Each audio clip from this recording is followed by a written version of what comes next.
आज का दिन बेहद खास है क्योंकि देश ने आज अपना 74वां गणतंत्र दिवस पूरे जोश और उत्साह के साथ मनाया और इन तस्वीरों को खुद को देखकर गौरवान्वित भी महसूस किया।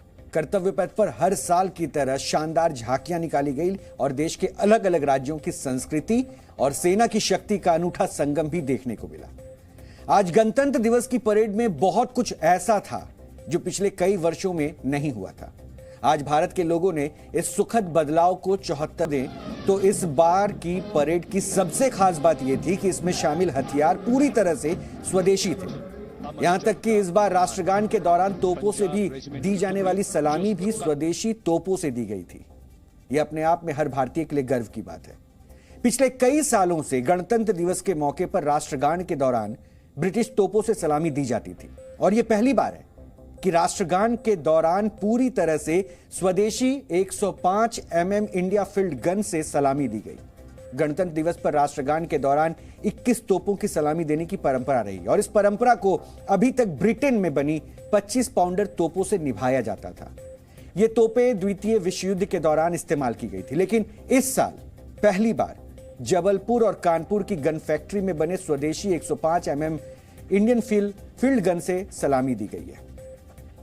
वैसे स्वदेशी हथियारों की झांकियों के जरिए भारत अपने हथियारों के दम पर में पहली बार अर्जुन टैंक, K9 वज्र तोप, आकाश एयर डिफेंस मिसाइल, नाग एंटी टैंक गाइडेड मिसाइल और क्विक रिएक्शन अब्दुल फतेह अल सीसी। यह पहली बार है जब मिस्र का कोई राष्ट्रपति भारत के गणतंत्र दिवस का मुख्य अतिथि बना है। इस मौके पर मिस्र की सेना की टुकड़ी ने भी परेड में हिस्सा लिया। हालांकि यह पहली बार नहीं है जब उससे पहले मुख्य मेहमान की सेना के जवान परेड में शामिल नहीं हुआ करते थे। वर्ष 2017 में यूएई के क्राउन प्रिंस मोहम्मद बिन जायद अल नाहन गणतंत्र दिवस पर चीफ गेस्ट बने थे और इस दौरान यूएई के 149 सैनिकों की टुकड़ी ने परेड में हिस्सा लिया था।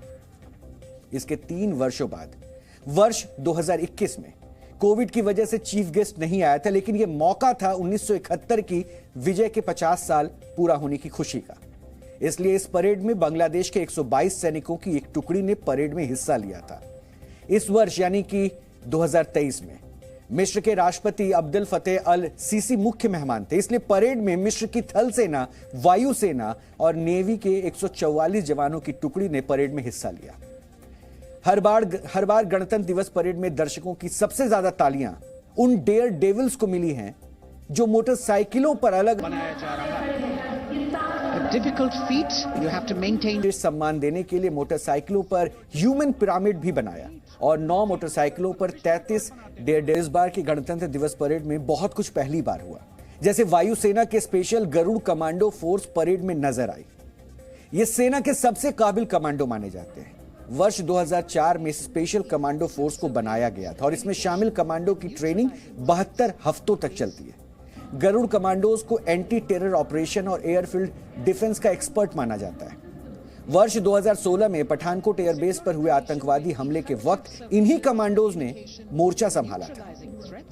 इस बार की परेड में पहली बार एनसीबी यानी कि नारकोटिक्स कंट्रोल ब्यूरो की झांकी भी थी और इस झांकी परेड में शामिल किया गया। पूरी परेड करीब 1.5 घंटे की थी और इस परेड में शौर्य का प्रदर्शन था। अब हम आपको 1.5 घंटे की पूरी परेड पर आधारित एक शॉर्ट फिल्म दिखाना चाहते हैं और इस शॉर्ट फिल्म में परेड की खास झलकियां होंगी जो आपको गर्व की अनुभूति देंगी।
अब निगाहें आकाश की ओर, यहां से वायुसेना का फ्लाई पास्ट शुरू हो रहा है।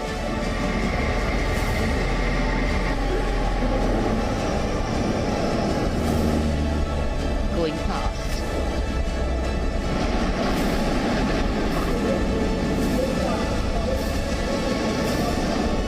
नेत्र फॉर्मेशन,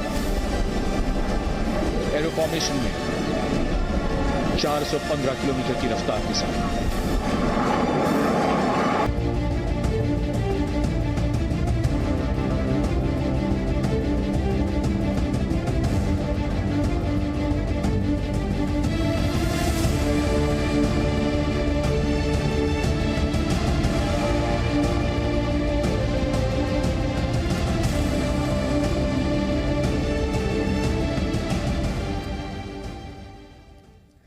गणतंत्र दिवस परेड में इस बार देश की महिला शक्ति ने भी अपना दम दिखाया और कई टुकड़ियों का नेतृत्व महिलाओं ने किया। महिला अफसर को शामिल किया गया और इससे पहले इस टुकड़ी में कभी भी महिला अधिकारियों को नहीं देखा गया। यह सेना में हुए बदलाव का प्रतीक भी है। इस बार surface to air missile system Akash वाली ने भी वायुसेना के 144 सैनिकों की टुकड़ी का नेतृत्व किया। यही नहीं, लेफ्टिनेंट दिशा अमृत ने नेवी